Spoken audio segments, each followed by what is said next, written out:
Are you living in a rush? When you spend your days constantly swirling in work, your stomach growls because you haven't had a proper, leisurely meal, your eyes are blurry from lack of sleep, and from countless nights spent awake at your desk. Perhaps you're racing against time, striving to achieve unfinished dreams. But your steps are too hurried. You're so busy running that you forget to love yourself. Who will stay with the children in the deep black ocean? Before we begin, listeners, please be advised that this podcast episode may contain heavy emotions, so please consider carefully before choosing to stay and listen. Her search history was discovered. She fell into a crisis of sleepless nights, trying countless ways to sleep, even resorting to sleeping pills just to snatch a few hours of rest. But her mind was filled with a jumble of negative thoughts. She didn't sleep, but rather drifted, seeing herself lying there, red water soaking flowers alongside strands of her hair. Yet her eyes remained dry, not a single tear trace. She thought about death often, trying to find joy to forget those negative feelings, but it seemed the negative feelings always won. She kept herself busy, maintaining her hobbies, but in every stroke of her brush, in every musical note, the gloomy color seeped through. The pain suffocated her body, and one day she wanted it to end. Her hand had written a note, her eyes were tightly shut. Suddenly, the image of a small girl lying there in a state of delirium reappeared. But this time, tears streamed down her mother's haggard face. Her mother had found her search history. Her mother had discovered her intention to end her life. Her mother cried so much, then hugged her tightly. "My child, tell me, did I do something wrong? I'm sorry, my love. Let's go see a doctor together, darling. The doctor will cure you," her mother cried, heartbroken. She had once wished she was important enough to someone, but then realized that if she were truly important to someone, perhaps they would be the ones ultimately hurt. Her thoughts were so contradictory that she both wanted to be someone they could hold dear in their hearts and remember, but sometimes preferred they forget her or ignore her. Because when they touched her, they would inevitably be hurt, even if just a little. Was it really necessary to be important to someone? She didn't know. She just wanted to be gently cherished in their hearts, little by little. They would remember her when they saw something, they'd remember her favorite food, they'd remember what she hated and avoid those things. She simply wanted to be cared for and held tight. She yearned for warmth, but sometimes she also wanted to run away when her mind was unstable. She knew she could die at any moment. She was both afraid of hugs and craved them madly. Yes, she was still afraid of being left behind, so she always built a barrier around herself or set her own rules, like not relying completely on anyone, even if it hurt her to death, because she knew that once she leaned, she would lean entirely, lose her support, and then she would be a drifting corpse in the cold, vast ocean, without an island, slowly sinking into old memories and her own negativity. So who will stay by the children in the black ocean? Perhaps mothers, fathers, family, lovers, friends, pets, and even strangers never met, but the children still seem hesitant about it. Where is the black ocean? Try Googling black ocean, and you won't find any images of dark seas. Does that mean it doesn't exist? No, the Black Ocean is a deep-water area located in the center of the Atlantic Ocean, also known as the Atlantic Ocean's abyssal plain. The name Black Ocean is not its official name and is not used by scientists. People coined this name because when they saw it, they perceived extreme darkness, coldness, and mystery. The Black Ocean can reach depths of up to 6,000 meters, so no sunlight can penetrate and reach these deep waters. How is the Black Ocean formed? Beyond the complex geographical knowledge of how geological plates moved and collided to create such a harsh environment, this podcast episode will tell you how a child's Black Ocean is formed. The Black Ocean begins with rain, not so heavy as to immediately bring the children down, just a drizzle, day after day, slowly soaking into their bones and flesh. Then that rain spread terrifyingly wide. The children couldn't see the end of the dark clouds, nor did they know where to run to escape this water. They just walked under their umbrellas and sent out cries for help that were never once heard. They tried to resist or get used to it, and some just kept running until they were exhausted and collapsed. Some found shelter or a flock of umbrellas for themselves. Some couldn't wait for sunny days and chose an extreme way to escape. Still others adapted so well they no longer wanted to run and seek sunny lands.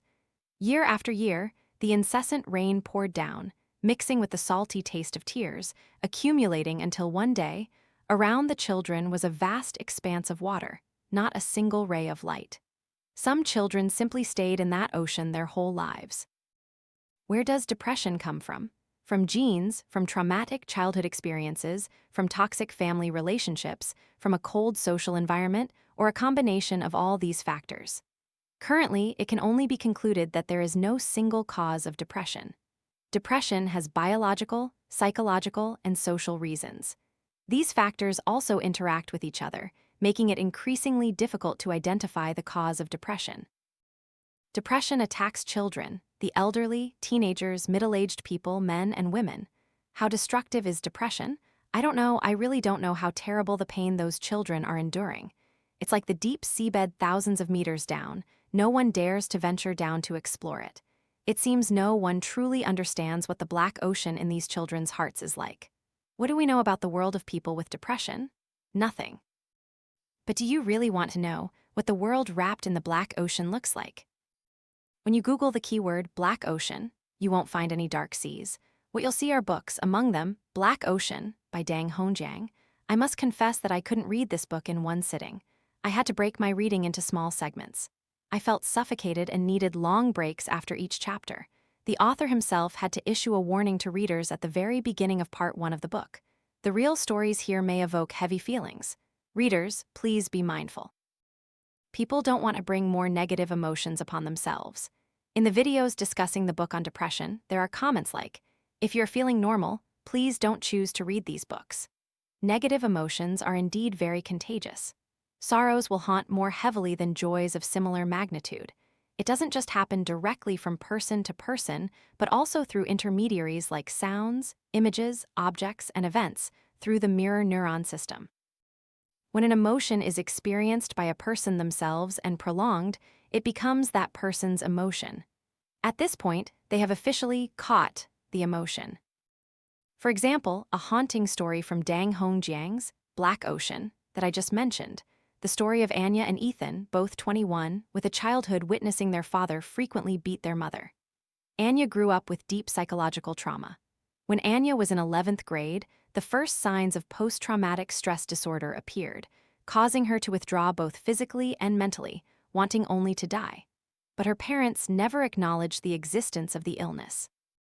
They thought she was just putting on a show, claiming that since they weren't fighting anymore, there was no reason for her to be so miserable. Ethan was Anya's boyfriend. They dated online before meeting. Anya had warned him about her illness, and Ethan thought he could help.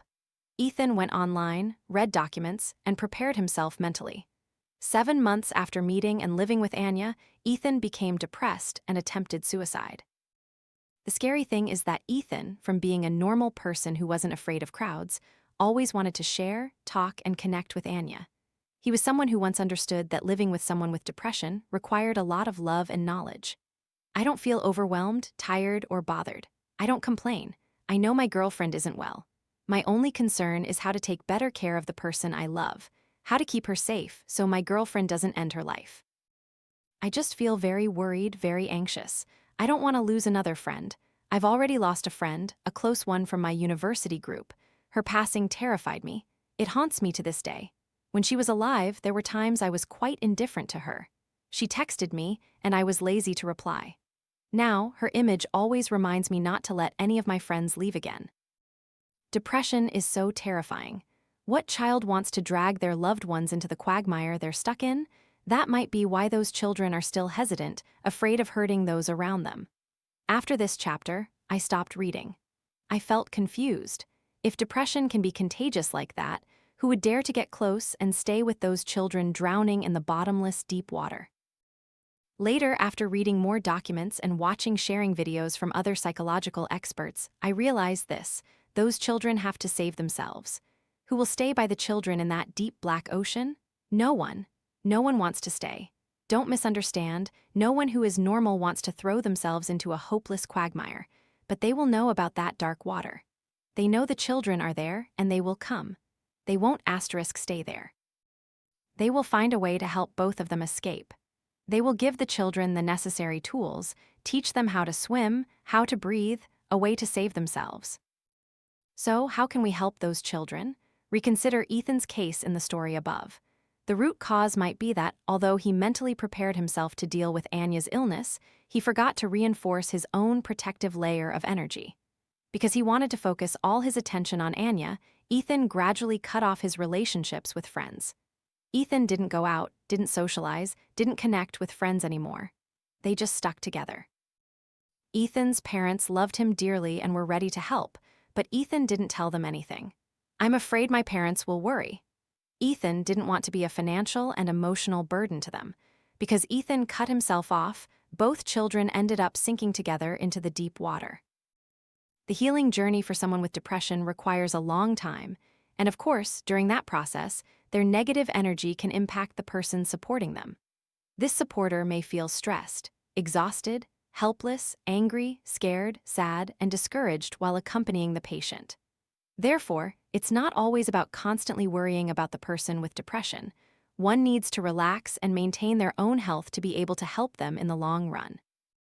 When intrinsic energy is depleted, you need to replenish it from external factors. Spend time with other positive relationships to balance your mind and emotions. By doing so, we will help people with depression understand that they are not a burden or a liability to us, and gradually, they will open up more. Additionally, it's important to note that when helping people with depression, do not arbitrarily offer advice to them. That is the specialty of neurologists and psychologists. So, if you notice someone around you showing signs of depression, advise them to see a qualified doctor so they can provide treatment methods. There is no other way to cure it. Every piece of advice from a non-specialist can become an invisible weapon, creating danger for those with depression.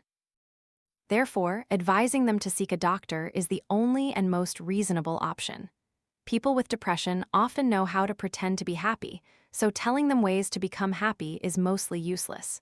Don't say too much, and don't teach them what to do. They might even understand those principles better than you, they just can't do it. Also, don't be indifferent or deny their pain with phrases like, "Oh, come on, don't overreact like that. I think it's normal.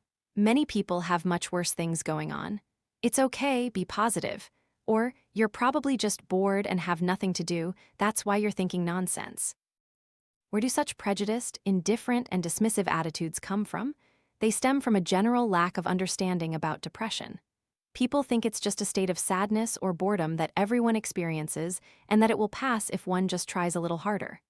The term depression is used quite casually in everyday life. We often hear complaints like, "Oh my God, it's raining again, I can't go out, I'm so depressed." Young people even jokingly tease each other online, "Don't be too happy, you'll get depressed." After this episode, I hope we will have a different perspective on this illness, choosing to listen, read, and learn.